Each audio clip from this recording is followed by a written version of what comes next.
Hi, and welcome to Hair with Clare. I'm your host, Clare Devereaux. I'm a trichologist, a stylist, and the founder of Hair Health Essentials. Join me every week with my guests where we talk about big hair, short hair, loud hair, quiet hair, shedding hair, wedding hair, everything in between the nasty and the good, and where you can find out how to have a good hair day every day. We're going to unlock the secrets to healthy locks.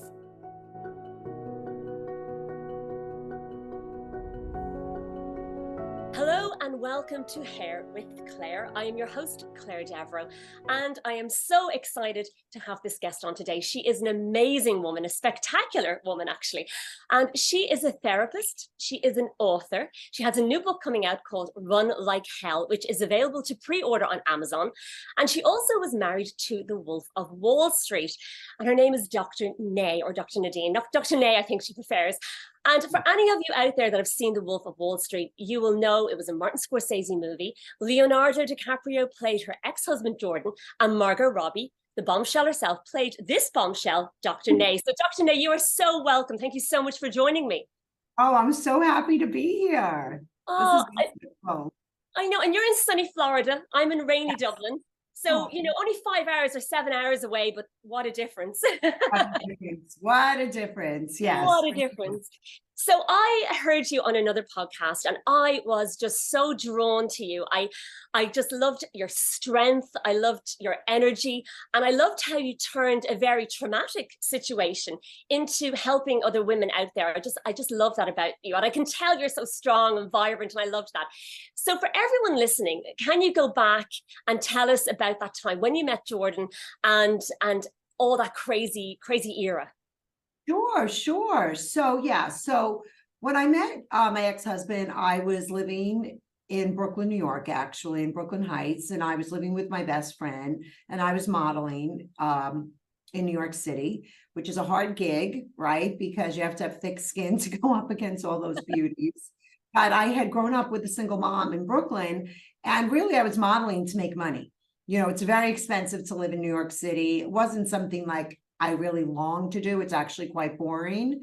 But I was modeling. And then I was in the Hamptons, because when you live in New York City, you go to the Hamptons for the summer because that's the beach area. And as they show in a movie, I went with my boyfriend at the time to my ex, the Wolf of Wall Street's house for a party. Right. And we pull up in this big, beautiful white house on the beach in the Hamptons. And as the movie shows, I walk into this big party and there's all these people, that are acting very strange. Now, at the time, I don't know they're on Quaaludes because I'm 22. I don't even think I knew what a Quaalude was, but I'm looking at my boyfriend like, these people are acting nuts. And then in the movie, one of the gentlemen does show himself to me, expose himself. And I say to my boyfriend, we got to get the hell out of here. These people are nuts. Right. And so we leave the party, but I guess, Jordan saw me at the party and was like, that's for me. And then he pursued me relentlessly.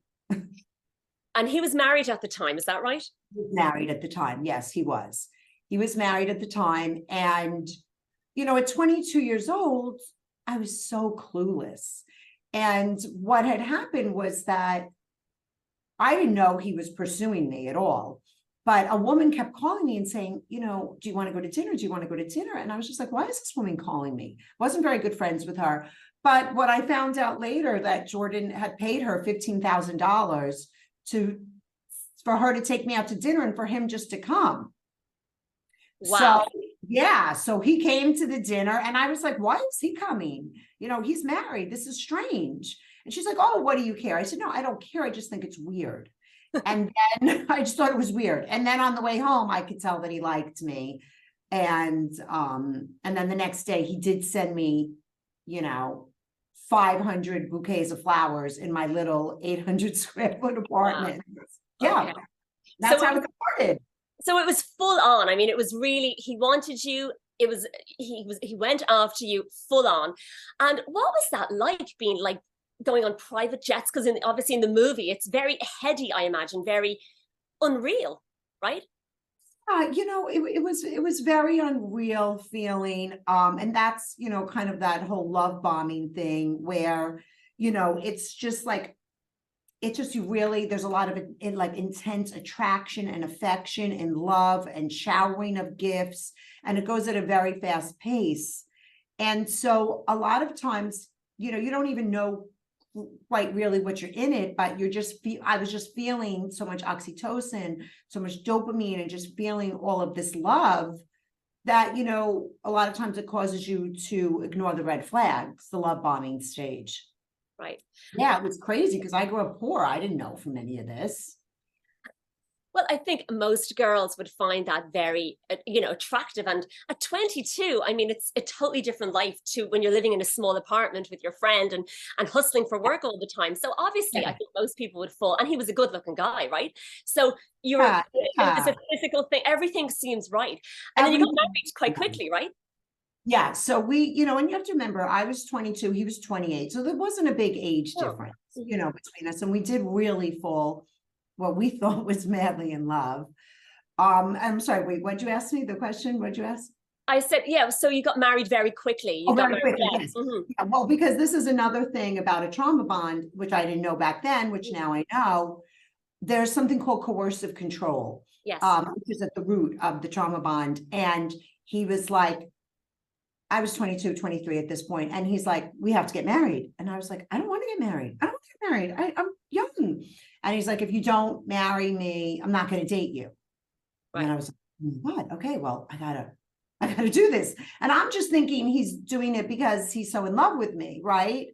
I don't understand that there's a term called coercive control, all these years ago. And then, if you're going to marry me, we have to have babies right away. So there was always these constant high pressure sales tactics. So yes, we got engaged 6 months later and then married 6 months later. We have a saying, I don't know if you have it over there as well, although I lived in America for a long time, but this saying is, marry in haste, repent at leisure. So if you get married very quick, it's hard to get out of sometimes. So you got married, and did you, even when you were getting married, did it feel in your gut, did you think this isn't right? Or was it just nerves? You thought, like, how did you feel about that? The thing, again, like I want to talk about is that love bombing and the coercive control and then the red flags, they start to really cross over, right? So it's a very confusing situation because the extremeness of both of the love bombing and the control or the cruelty. And so I started to see the cruelty and the control come out, but now I'm falling madly in love. And so, yeah, it was just a very, very, very, very confusing thing to deal with. And how long did it take you to leave? I mean, so many women are in situations like that, and they don't know how to leave. They don't know how to get out, particularly, and as it showed in the movie, he was quite threatening to you. I think he pushed you down the stairs. That happened. Yes, it took a long time to leave. And I just want to finish my other answer to that question. That I did a video about this on TikTok, which got so many views, because I think a lot of people feel like this. When Jordan asked me to marry him, I said yes, but my gut said no. Okay. Right. So I just want to go back and answer that. Then how long did it take me to leave? It took me 7 to 8 years to leave because I had a baby. Then I had another baby, right? So now I'm even more entrenched with him. And now I'm really starting to fear him because he has a very wicked temper. And that's, what happens exactly in a trauma bond is that there's something called intermittent abuse. There has to be 2 things for a trauma bond to exist. The first thing is a power imbalance. Clearly, he had all the resources, the money, he had all the power. Plus, he gained power over me by his threatening tactics, because now I feared him. And the second thing is intermittent abuse, which is when someone is very, very loving, right? Let's say 25 to 30% of the time, but the other time they're cruel and controlling. Okay. Right. And so it's those extreme behaviors that actually bond you to the person. Right. So you would think that the cruelty and the kindness would actually not bond you, but what the research shows, it bonds you even more. And so our bond is deepening, deepening, deepening. We have children, but really it was finally his drug addiction that made me get out. Okay. which was led to that actually horrible scene. It's shown very different in the movie than what happens in real life. But his drug addiction, I didn't want to watch him kill himself anymore. Okay. So you were able to leave. I think you said he had an ankle bracelet, so he'd been arrested obviously at the point when you left him, and that made it a little bit easier. Obviously, you didn't fear as much for your life then. Yes, yeah, and that's what happened is that a year before he got arrested was when I confronted him about his drug addiction, and that's when he got violent with me. And then he did go to rehab, which was the good news. He did get sober. But at that point, you know, when somebody kicks you down the stairs, the love kind of goes out the window at some point. It's like, okay, bye-bye, love. Yeah. You know, it just, I didn't feel like that anymore. And then a year later, I left him because he got arrested and he had an ankle bracelet on. And when you're dealing with someone who's very powerful and has a lot of money, it's very scary to leave them because I didn't know he could try to take the kids from me. I didn't know what he would try to do to me. But once he got the ankle bracelet on, I knew I was safe. I knew he was the government's problem. And so then I was able to leave. Yes. So when you left, you obviously changed your life completely.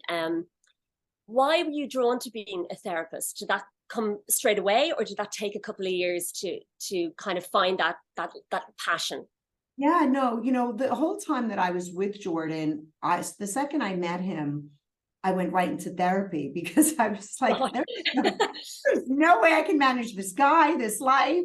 Wow. You know, this, and my mom was very open to therapy, and I grew up in a very psychological home. So Okay. I was very open to therapy, and I went to therapy, and I do believe therapy saved me.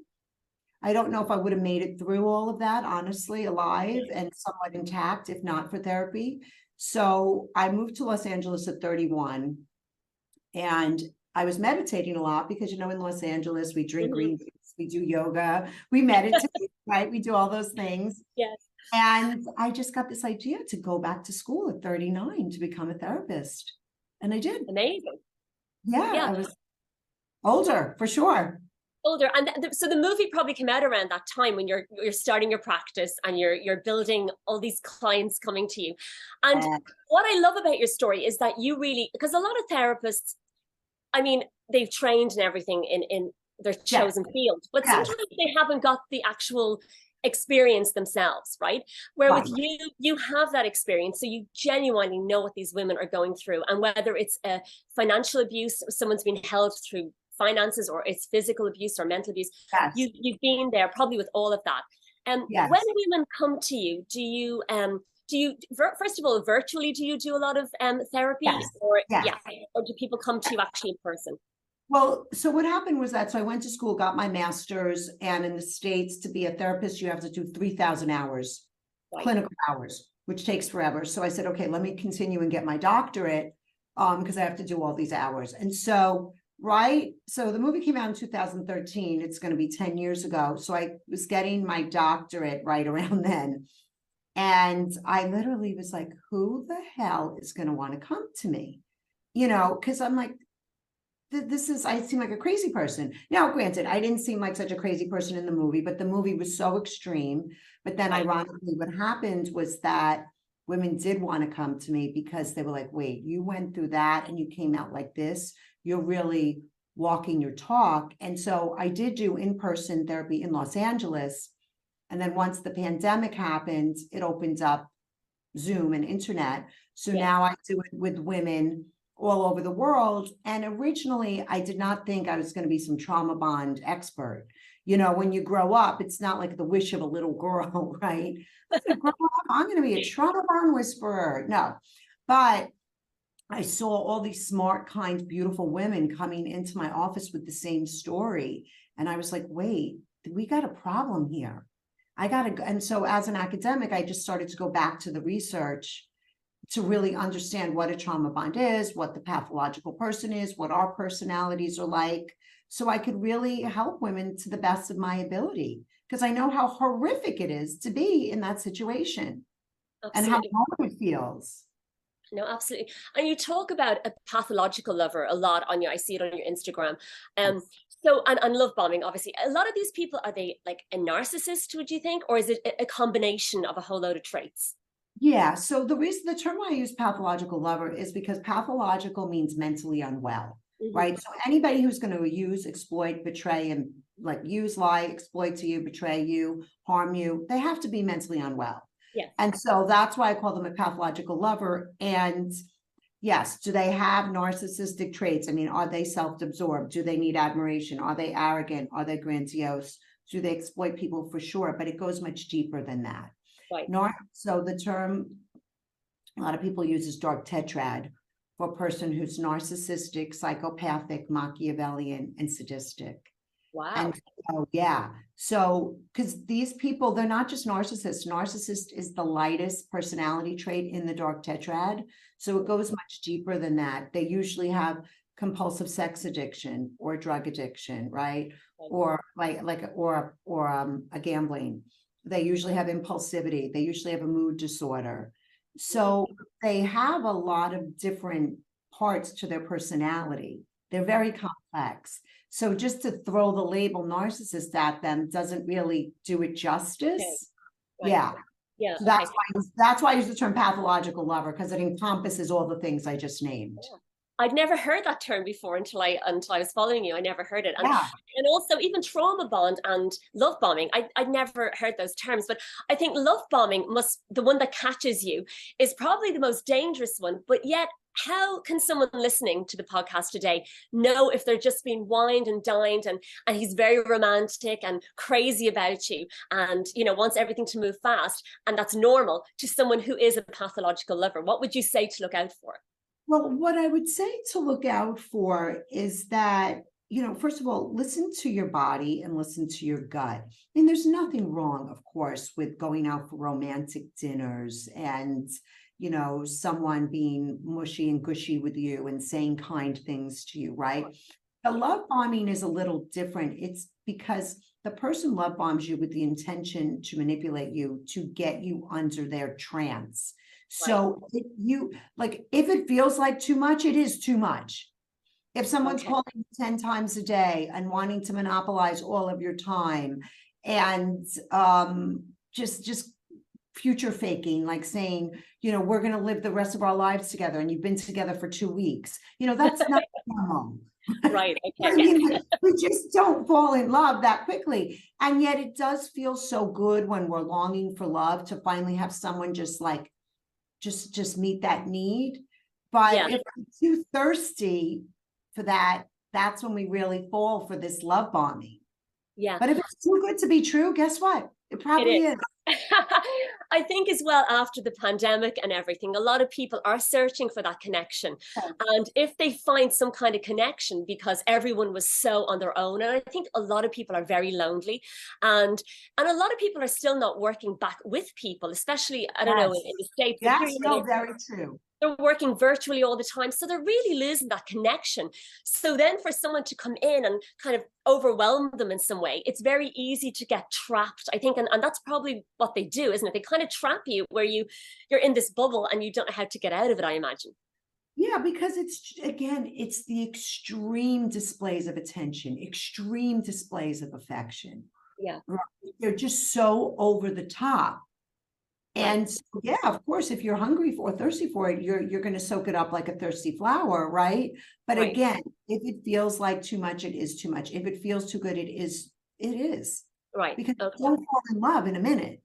Yeah. I mean, we don't, right? And the thing is that with love bombing is it tricks you into giving somebody like blind trust. And remember, trust must be earned. Yes, that's a very good point. It's a very good point.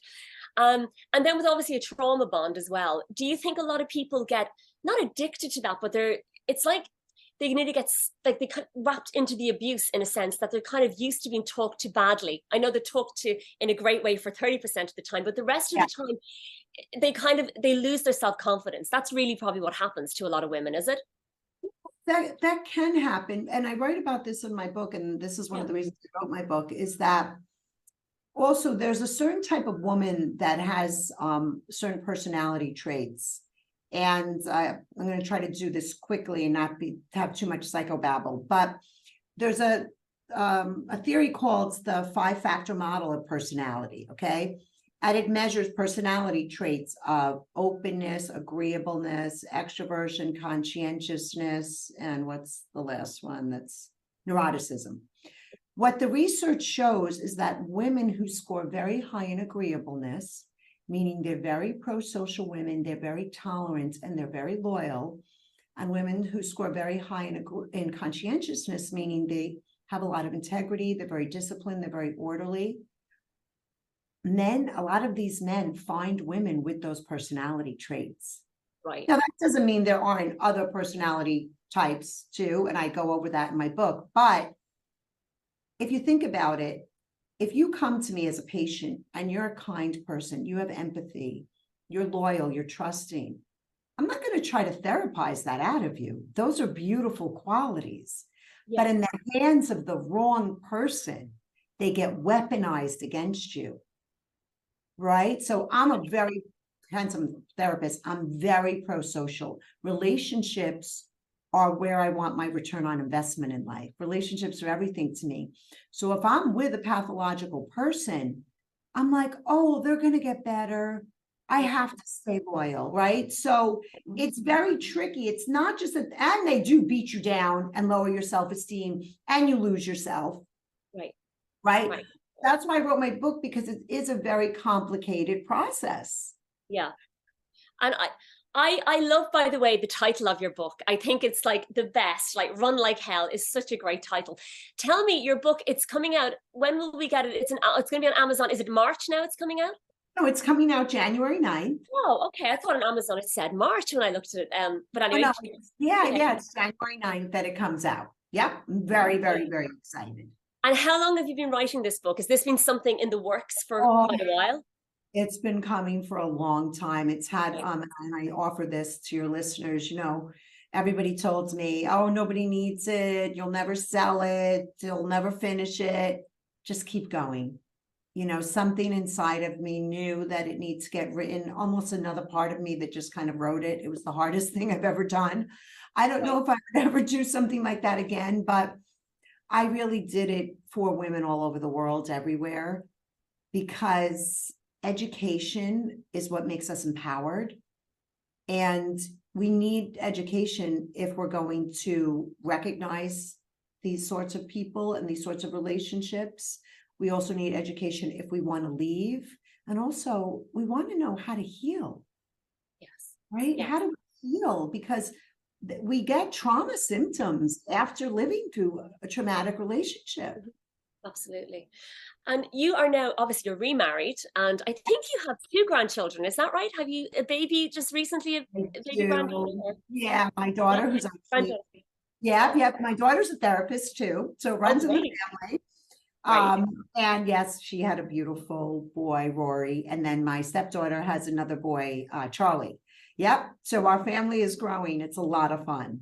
Yes, it's a nice stage, I'm sure, because you have a blended family now with your husband, right?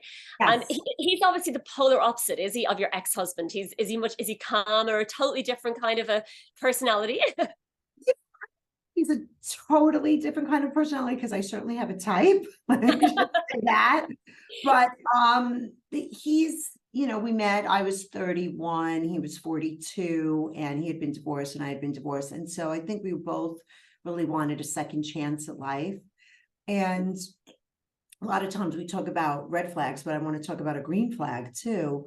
I'll never forget the first time I'm having a conversation with him, expressing a need, or we had a disagreement and I'm telling him how I feel. And he goes, oh yeah, I hear you. Right. What? Wait, you can hear me? You can't even understand how I was just blown away after not being heard for so long. But I always tell my patients, if somebody can hear you, they can love you. Oh, I love that. I do. And it's nice to hear about green flags, because we hear so much about a red flag. And I think it's so nice. There's lots of green flags as well. So, and everyone listening, it's not all red flags. And it's nice to be heard. It is definitely that you're not fighting all the time and you feel like you're getting nowhere. It's nice for someone calmly to talk to you and to be heard. So that does make a massive difference. And I think you can move forward once you can get to that point. I think you can move through anything. But to lighten things up a little bit, I obviously talk about hair a lot, and Margot Robbie did play you in the Yes, movie, and I know you've met her, I think, as well. Was to get I have, yes. Mhm.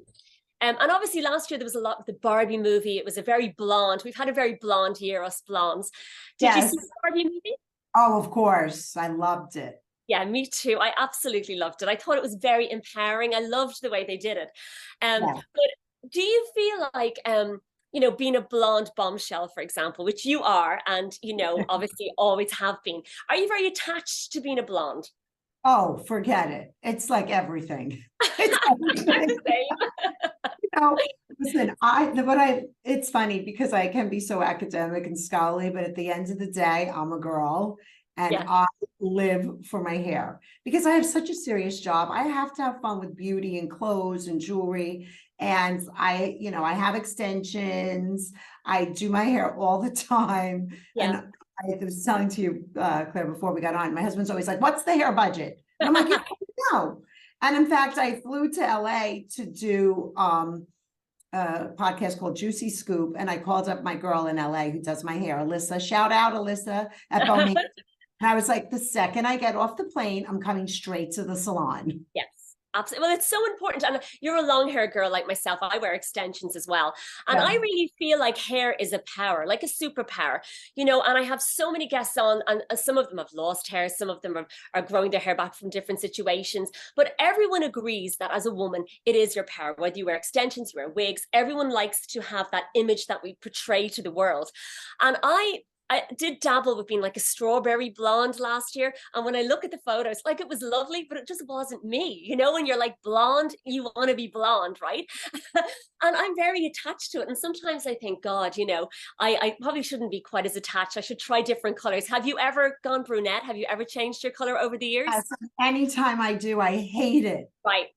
I Yeah. just hate it. I'm just attached to my blonde hair. When I was a little girl, I had a blonde hair. And now I just love it. And life is so serious and life is so challenging and it's full of suffering, as we know. And you know what? We have to do things that give us levity and Yeah, that we can have a little fun with life. And hair is one of those things for me. So what you're in Florida at the moment? So what is your day? Is it like, are you on the beach? Are you walking? Are you very healthy? What's your lifestyle like on a daily basis to keep So, you kind of, on the straight and yeah, narrow? I wake up at, I'm a workaholic, so I just have to own that. I love my work.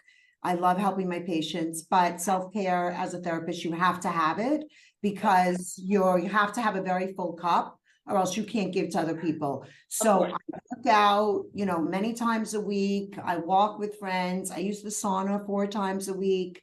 I eat relatively healthy. Yeah. I have a really nice life here. But right now, because my book's coming out, I'm doing a lot of podcasts, and I'm actually also creating an online community, a trauma recovery group that's going to launch when my book comes out, because I want to have a community of women online for women to be able to go and connect. So it's a busy, fun time for me. But yeah, And are you touring with the book? Are you going to make it to Ireland or over to Europe at all? Oh, I wish. I'm dying to go to Ireland, actually, because I told you I'm Irish and I've been to England, but I haven't been to Ireland. So, I'm not really touring as much. I'm going to have a big book party in Los Angeles because that's where my roots are from. That's where I started my practice. So on January 11th, I think I'm having my big book party. I'll go to New York and do some appearances. I'll do some appearances here. But luckily, because of the internet now, I can do this whole podcast circuit and just reach so many people and get to meet wonderful women like you. Thank you. I'm grateful for Zoom. Would you do a podcast yourself? Would you like to do? You know what? I don't. I think there's so many great podcasters out there, and I just like to go and be a guest and let everybody else do all that hard work. Well, that sounds like a fair deal, but it would be lovely to have you over here, obviously. If you're ever coming to London or anything, you have to let us know. Sure, let you know. Yes. No, I'm dying to go. So obviously you lived in New York and you've lived in LA. I lived in LA for 5 years, so I know it well. And Florida. So do you think you've different lifestyles in different places? Do you prefer to be more on the East Coast, or do you like your West Coast vibe more? I loved Los Angeles when I lived there for 24 years. It was an incredible place to live, 72 degrees and sunny and no humidity. never does Amazing. wrong.